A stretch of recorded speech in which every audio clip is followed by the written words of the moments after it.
Jangan lupa subscribe YouTube channel Metro TV News dan jangan lupa nyalakan notifikasinya. Anda kembali di Presiden Corner. Pemirsa, terkait kondisi ekonomi, Presiden Joko Widodo menyatakan bahwa subsidi makin membebani pemerintah. Namun pemerintah akan terus berupaya mencegah kenaikan harga-harga untuk menekan inflasi.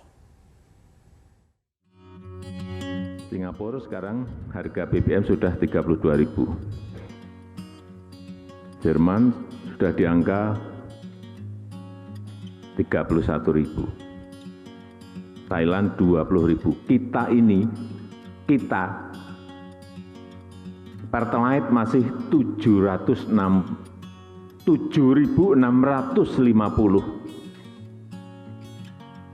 Sekali lagi 7.650. Pertamax 12.500.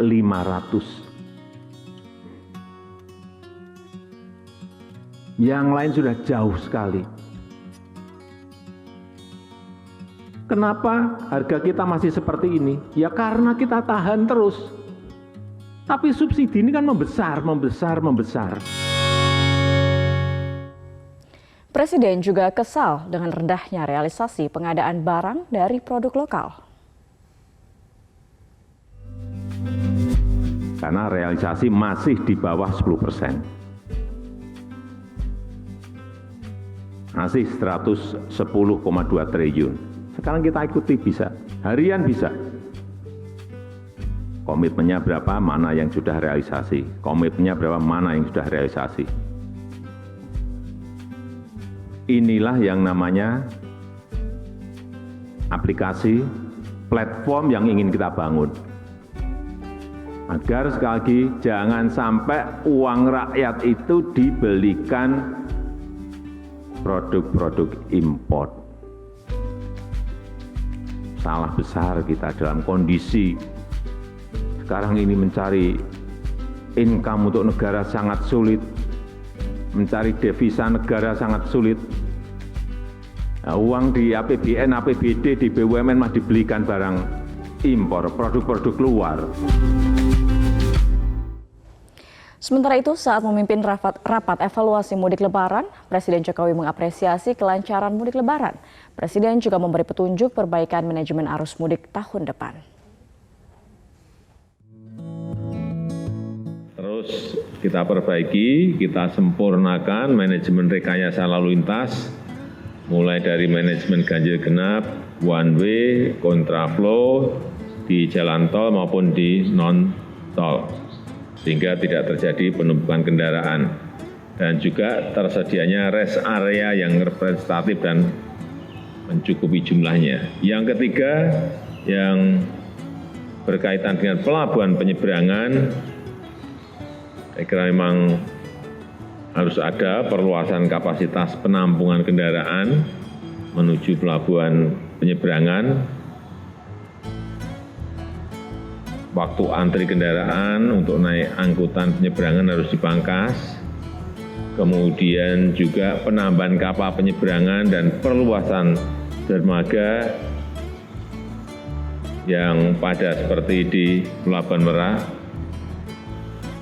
Ini harus dilihat secara detail lagi.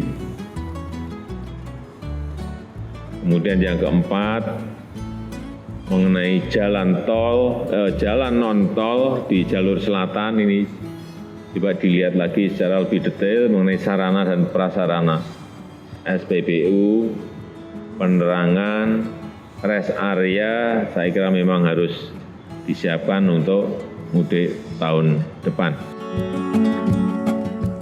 Dalam forum 7 Global Platform for Disaster Risk Reduction di Bali, pekan ini Presiden Jokowi berbagi mengenai kesiapsiagaan menghadapi bencana. Pemerintah Indonesia menawarkan kepada dunia konsep resiliensi berkelanjutan sebagai solusi untuk menjawab tantangan risiko sistemik menghadapi semua bentuk bencana, termasuk menghadapi pandemi, dan sekaligus mendukung implementasi pembangunan berkelanjutan. Presiden Joko Widodo juga mendorong Pemda untuk membuat e-katalog lokal agar APBD dapat membeli produk UMKM. Pemerintah juga akan meringankan persyaratan sebagai pemasok. 514 kabupaten kota dan 34 provinsi, baru 46 Pemda. Padahal untuk membangun e-katalog lokal ini syaratnya sudah nggak kayak dulu. Dulu memang rumit. Sekarang sangat simpel. Saya tadi memastikan pagi tadi kepada Kepala LKPP, Pak Anas. Dulu berapa langkah? Dulu 8 langkah, sekarang hanya 2 langkah. Sangat gampang sekali.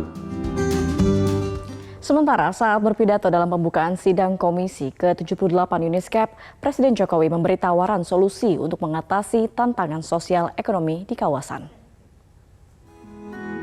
Investasi sektor swasta harus didorong.